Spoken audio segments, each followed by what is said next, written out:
first adult open level competition? That was Yeah, Montreal. that Did was mum such an fly out to that incredible. one? She did, yeah. And my brother did as well, actually. Oh, bless him. So when I was younger, like before we moved to Birmingham, we actually lived in Alberta in in Canada, when my dad was posted there. So What do you think of Canada? I love it. I think it's great. Look, as soon as like my mum heard, Vancouver. ah, but like as soon as my mum heard it was in Canada, she was like, "Oh, we're definitely going." Mhm. And it was just that was such a surreal experience, but it was a really good learning curve. So I went there like a really picky eater. I was at that point. I was at boarding school, and our coach was a little bit obsessed about girls going to boarding school get fat, and How did he deduce that I one? just so he would like come and watch our meals all the time. So a lot of us were underweight, and I was really underweight at that point. So like I couldn't afford to not eat and be fussy and like lose weight. Mhm. So I went there, and because back then like I was really weird. Like I wouldn't eat sandwiches. I don't know why, but like the lunch, unless it was a Subway, like it was. I was just really weird, like really picky. I've always been picky about like processed meat and like like slabs, like That's sliced probably good to turkey be and there, ham though. and Yeah, that's probably good yeah. to be. So definitely Um, ain't turkey. Some of it's definitely not not when it's turkey. like the only option. So like the lunch meal every day, because I think we were there about 10 days before it started, like to get used to like time difference and everything and get over jet lag, Mhm. and like get a feel for the pool. And it was very different this competition. So the lunch options every day, because we were. I think we used a few hotels, but most of the countries were in our hotel. So they just did a massive buffet for like all the countries, and every lunch was a deconstructed sandwich. You literally had to pick your bread, pick your meat, and then they wouldn't give us fruit. Like I kept asking for bananas, and they said no because we've not got enough for everyone. So the veg was raw broccoli and raw cauliflower, which at that age I was like, I'm not eating that. So I literally I like wouldn't eat that now if somebody handed it, me raw broccoli or cauliflower. like it got to the point that by the competition start, like within like just over a week, I'd lost like 7 kilos, and I was just really weak. So then That's I swam one terrible. race really well, but then I just didn't have any energy. So my mum had to keep sneaking in subways because they're not Quite right. supposed to come to the If you're hotel. losing 8 kilos, like yeah. Yeah, it was crazy. And then like if there was food that I didn't like I wasn't allowed to ask for anything else. So I just wasn't really eating. But obviously that was a lesson to me that if you want to race well, you've got to eat. Mhm. But that pool was really cool because that was the last time that we were actually allowed to race outdoors. But the rules had changed that we weren't allowed to be technically in an outdoor pool. So the two pools were kind of next to each other like an L shape. So the competition pool was at the back long ways, and the other one was kind of width ways next to it. And the competition pool they covered in a tent. So like the top of it was covered, and the side of it kind of had like gaps, and they had all these like big like metal stand like scaffold stands put up. Mhm. But it meant that when you were swimming, every time you breathed, you got blinded by the sun because like obviously it was really hot, and all the sun was like coming through the sides because there was nothing at the sides, like no tents at the sides, just at the top. It was just like a metal structure. And then there were thunderstorms, so we couldn't warm up or swim down because the warm up swim down pool had no coverage, and the indoor one had metal. So we were all just kind of huddled in the small changing village that was actually like made out of bricks, like while the thunderstorms went past, because all of our team areas were tents, metal tents with like white teepees on, like And that's not fabric. what you want to stand under in a thunderstorm. No, and obviously like being in a wheelchair, I was like, I definitely don't want to be sat outside in my chair. Oh, this. So it was an Um, interesting experience. It was honestly one of the coolest world champs I've ever been to, though. The fact that it was mhm. outside, it was in like a really cool country, like really nice and hot. We got a great tan, especially like training in an outdoor pool. Happy But days. it was, yeah, it was interesting. I probably wouldn't want to race a world champs in an outdoor pool covered by a tent again, to be No, honest. because like you said, that's no longer allowed, is it? Yeah, like all No. official meets are in indoor pools now, aren't they? Unless I know the Able Body guys, like they're short course champs, they're allowed to be outdoors, but in Oh. like the long course, it has to be indoors. What's the reasoning behind that? Is it just we've just decided that, I or think it's the unfair advantage of the wind, the sun, like especially okay? backstroke. You've got nothing to follow. Like the Oh amount yeah, of true. instances where people swim into lane ropes, get tangled in them, like so it's not fun. Yeah, I'm sold. Indoor pools it is. Well, okay, so you gave us a beautiful bit of insight there as to the fact that the lovely Spanish lady decided to scream in your face after you claimed one of the medals at Glasgow. But what you didn't mention is you got 4 medals at Glasgow, and this was when you really started to become, from my perspective looking at it, you really started to become a force in the pool in your Mhm. subcategories at your strokes. How was Glasgow? Did you have a real, because by this point, like you said, you were 18 now, so had that competition mindset started to become a bit more prevalent in your brain now? You're like, oh, this is go time now. This isn't, hey, I'm quite good at this and this is a lot of fun. Not to be honest, at that point, no, I was still doubting myself quite a lot, and I Okay. hadn't raced internationally in 2014 because unfortunately I picked up a sickness bug at trials, Hmm. and it was kind of an infuriating thing. So with Commonwealths, the trials, the way they did it is they had the able body trials in Glasgow, and then a week later, like there was a week gap, and then ours. But at the last few days of the able body trials, they had, because obviously in the Commonwealths there's a couple of para events.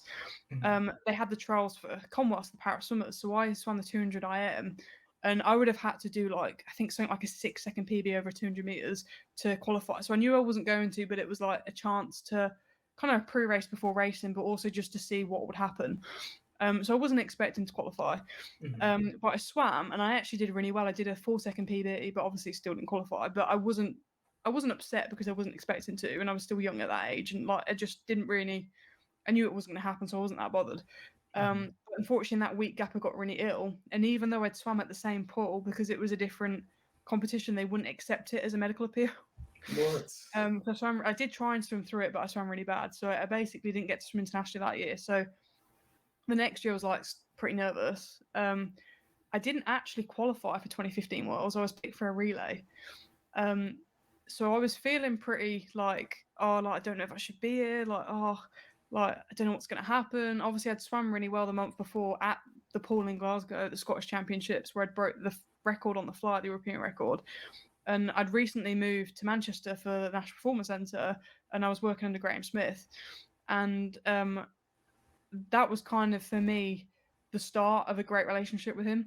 And he's honestly one of the best coaches I had. And he came up to me and he could tell that I was feeling deflated.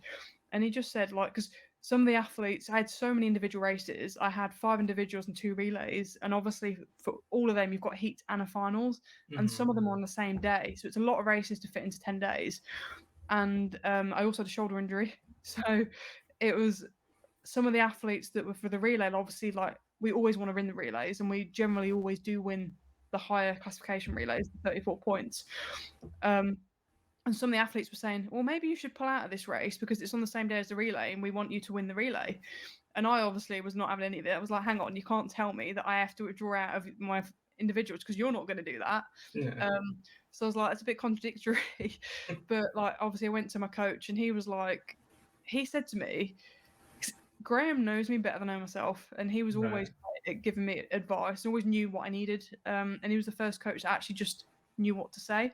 And he came up to me and was like, I don't want to put pressure on you, but if you swim well when you do everything like as I say and as planned, you're going to come away as the highest medal earner for GB. And I looked at him and I was like, you're mental. I was like, that's not going to happen.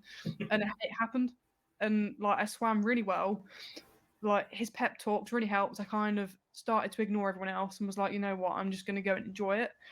And yeah, I came away with 4 golds, a silver, and a bronze, which is kind of mental. And GB's highest medal earner, and broke the European record in the 100 fly again. Hmm. And I love I that think you we went slipped 1-9. again quietly in there. You're like, I broke that again. So, Yeah. so did you 'Cause I break kind your of own thought, world record? You broke your own European record at that point then? yeah, and it was only a month after I'd first broke it. So like that, I think I think maybe that was my. Oh no, I think that was maybe my second European record. I think I already had it in the 400 freestyle. I broke the IM 200 IM record as well. And for me, that I was chasing the world record to the S9 category so fast because Mhm. years ago there was an amputee swimmer who swam as an S9 and she was just rapid. So no one, like even now, a lot of the world records, no one's near them. So I was just trying to like get closer and closer and closer to a world record because I was still miles off him, even though I was the quickest in the world at that time by far. Um, but yeah, that was my the first time where I was like, you know what, I am actually pretty good at this. That was the first time that I had confidence in myself that actually maybe this is what I'm supposed to do. Maybe I can get to Paralympic Games. Like maybe Rio's, going to be the breaking point for me, the point where I can actually start to make a name for myself and Mhm. show what I can actually do. Because I think that was one thing that was disappointing at our competitions. there's not always that many people that come. And at Glasgow, I was obviously really excited. It was UK based, but we only had a 14 members team. So GB, we took 14 athletes, and that was it. No. Because the national performance director at the time decided, even though obviously being in Glasgow is much cheaper, he didn't want to take athletes for experience. He only took athletes that were going to win medals. So there was only 14 of us, which meant that there was only 14 British families Yeah. in the stands. So that the stands were pretty empty, and it was pretty disheartening.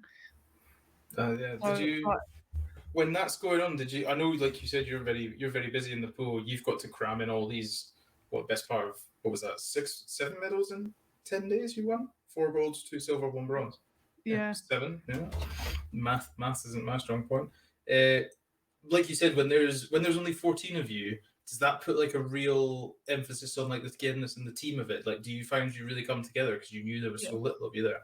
That honestly, that was the best team that I've ever been on, because there were only a few of us. It was such tight knit. We were so close, and also like, even though there were only 14, every single final there were at least 5 of them in the stand cheering for you. That's great. And like, we've always had that kind of rule that if you're not swimming the next day, you're in the stands, you're cheering for everyone else. And if you finish competing, you're there every single night. So like, that is just, it makes such a big difference, especially like in Glasgow, the athletes, there was a temporary stand put on poolside, because behind the pool there's a massive dead space, which is great because it's where you can do a lot of your prep stuff, where they can make the core rooms. So they can literally use scaffolding to make whatever. So they made stands that the athletes were sat on, and underneath was the core room.